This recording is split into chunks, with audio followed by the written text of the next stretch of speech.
नमस्कार साथियों, आज की इस क्लास में हम लोग जो है उत्तर प्रदेश लोक सेवा आयोग के द्वारा विगत वर्षों में भूगोल के जितने भी प्रश्न पूछे गए हैं उनका हम लोग जो है यहाँ पर रिवीजन करने वाले हैं। तो चलिए करते हैं क्लास की शुरुआत। सबसे पहले हम लोग यहाँ पर भारत की भौगोलिक स्थिति से जुड़े हुए प्रश्नों को पढ़ेंगे। भारत अवस्थित है, लोकेटेड है, कहाँ पर लोकेटेड है? तो इसका राइट आंसर है 8 डिग्री 4 मिनट से लेकर 37 डिग्री 6 मिनट उत्तरी अक्षांश से लेकर 68 डिग्री 7 मिनट से लेकर 97 डिग्री 25 मिनट के मध्य जो है देशांतर के मध्य जो है भारत स्थित है। नेक्स्ट यहाँ पर भारत से जुड़ी हुई कुछ बातों की अगर हम बात करें, भारत की आकृति चतुष्कोणीय है। स्थिति हमने यहाँ पर क्लियर कर दी है। भारत उत्तरी पूर्वी गोलार्ध में स्थित है, इस चीज़ को भी आपको याद रखना है। हमारे देश का जो उत्तर से दक्षिण का विस्तार है 3214 किलोमीटर है। पूर्व से पश्चिम का विस्तार इसका 2933 किलोमीटर है। भारत की स्थलीय सीमा 15,200 किलोमीटर लंबी है और कुल तटीय सीमा की लंबाई 7516.6 किलोमीटर है। इसका क्षेत्रफल जो है 32,87,263 वर्ग किलोमीटर है और क्षेत्रफल में ये 7वें स्थान पर आता है। जनसंख्या में बात करें तो जनसंख्या में जो है चीन के बाद ये दूसरे स्थान पर आता है। अगला हमारा जो दूसरा प्रश्न है, भारत की अवस्थिति कहाँ पाई जाती है? तो ये पाया जाता है उत्तरी पूर्वी गोलार्ध में। नेक्स्ट इसके बाद अगला तीसरा प्रश्न है, किस राज्य में औसत समुद्र तल के संदर्भ में न्यूनतम ऊंचाई वाला बिंदु स्थित है? तो इसका right answer option number A, Kerala.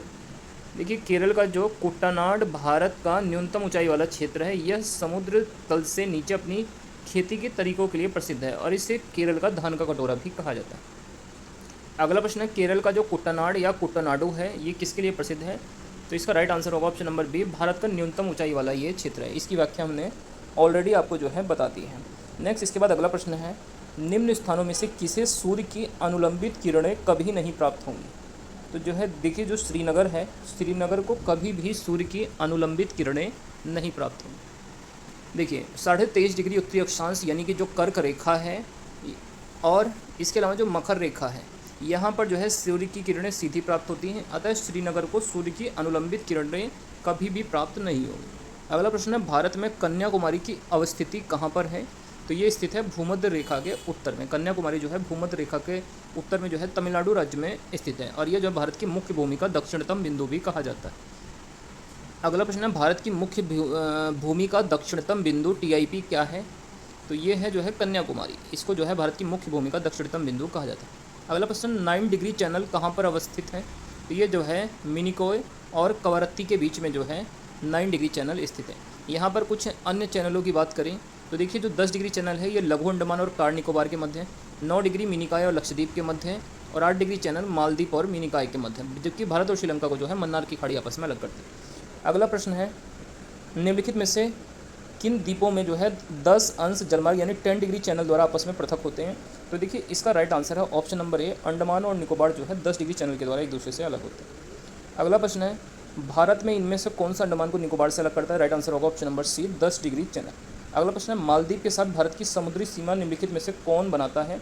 तो जो 8 डिग्री चैनल है ये जो है भारत के साथ में मालदीव की जो है सीमा बनाता है। अगला प्रश्न है 12 नंबर, भारत का सुदूरस्थ दक्षिण बिंदु क्या है? तो ये है option number C, Indira point. Indira point को जो है भारत का सुदूरस्थ दक्षिणी बिंदु कहा जाता है।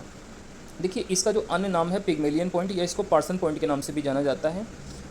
ये जो भारत की मुख्य भूमि का दक्षिणतम बिंदु ये 8 डिग्री 4 मिनट उत्तरी अक्षांश पर स्थित कन्याकुमारी या केप कॉमेरोन के अंतरीप है। भारत का सबसे उत्तरी बिंदु जो है ये 37 डिग्री 6 मिनट पर जो है इंदिरा कोल है और जबकि पश्चिमी बिंदु की बात करते हैं तो ये गौरमाता या गुहार मोती है और सबसे पूर्वी बिंदु अरुणाचल प्रदेश में स्थित किबिथू है।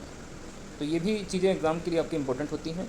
अगला प्रश्न है, भारत के प्रादेशिक जल क्षेत्र का विस्तार कितना है? तो ये जो है 12 समुद्री मील तक जो है भारत का प्रादेशिक जल विस्तार। इसी प्रकार अगर आपसे अविच्छिन्न मंडल या संलग्न क्षेत्र की दूरी पूछी जाए तो ये जो है 24 समुद्री मील तक होती है। एक समुद्री मील में जो है 1.8 किलोमीटर होता है। अगला प्रश्न है, निम्नलिखित राज्यों में से कौन सा एक राज्य 3 ओर से बांग्लादेश से घिरा है? तो राइट आंसर होगा इसका त्रिपुरा। त्रिपुरा जो राज्य है ये 3 ओर से जो है बांग्लादेश से घिरा है। नेक्स्ट इसके बाद अगला प्रश्न है, भारत में निम्न राज्यों में से कौन सा देश के सभी चारों भौतिक प्रदेशों का प्रतिनिधित्व करता है? तो इसका right answer option number C, Paschim Bengal. Paschim Bengal जो राज्य है सभी चारों भौतिक प्रदेशों का प्रतिनिधित्व करता है।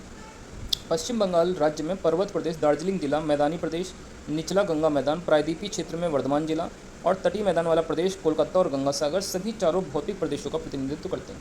अब यहाँ पर हम कर्क रेखा और भारत के मानक समय से जुड़े हुए कुछ इंपॉर्टेंट प्रश्न पढ़ लेते हैं। यदि अरुणाचल प्रदेश में सूर्योदय का समय 5 बजे है तो सौराष्ट्र में मतलब गुजरात वाले भाग में सूर्योदय का समय क्या होगा?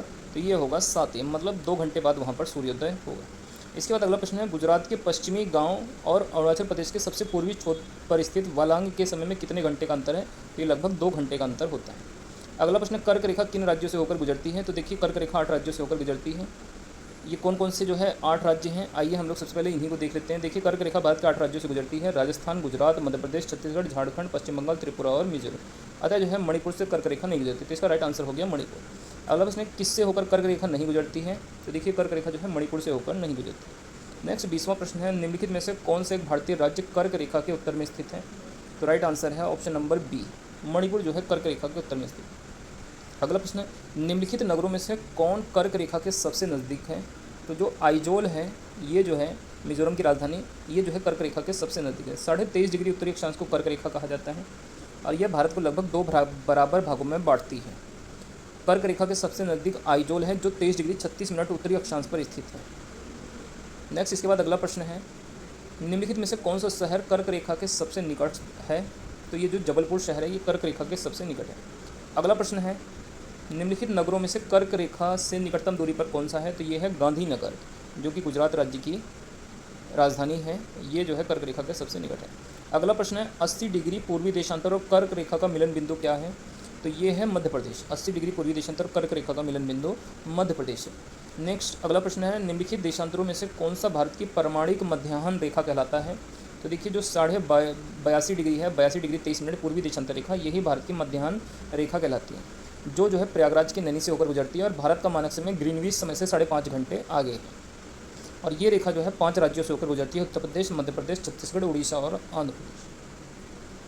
अगला प्रश्न है, यदि भारत का मानक समय यामोत्तर में मध्याह्न है तो 120 डिग्री पूर्वी देशांतर पर स्थानीय समय कितना होगा? तो यह होगा जो है 14.5 डिग्री, 14.30 डिग्री। नेक्स्ट इसके बाद अगला प्रश्न है, भारत की मानक समय की यामोत्तर नहीं गुजरती। तो देखिए भारत की जो मानक समय की यामोत्तर है वो नहीं गुजरती है, कहाँ से नहीं गुजरती है? महाराष्ट्र से जो है ये नहीं गुजरती। इसके बाद 28 नंबर का प्रश्न है, निम्नलिखित में से कौन सा एक स्थान है जहाँ से भारतीय मानक समय यामोत्तर के सबसे नज़दीक स्थित है? तो जो है मिर्ज़ापुर, ये जो है भारतीय मानक समय यामोत्तर के सबसे नज़दीक।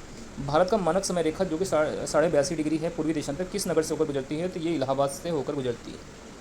इसके बाद अगला प्रश्न है, भारत में सबसे पहले निम्नलिखित में से किस राज्य में सूर्य दिखाई देगा? तो ये देखिए काफ़ी आसान प्रश्न है, अरुणाचल प्रदेश में। भारतीय राज्य के रूप में अरुणाचल प्रदेश की स्थापना हुई थी 1987 में और इसकी राजधानी ईटानगर। अगला प्रश्न है, भारत में नई सहस्त्राब्दी के सूर्योदय की पहली किरण किस देशांतर पर देखी जाती है? तो ये 92 डिग्री 30 मिनट पर देखी जाती है। इसके बाद अगला प्रश्न है, निम्नलिखित में से कौन सा भारत का ग्रीनविच समय कहा जाता है? तो जो उज्जैन है ये भारत का ग्रीनविच कहा जाता है। अगला है, राष्ट्रीय राजधानी क्षेत्र में कौन सम्मिलित नहीं है?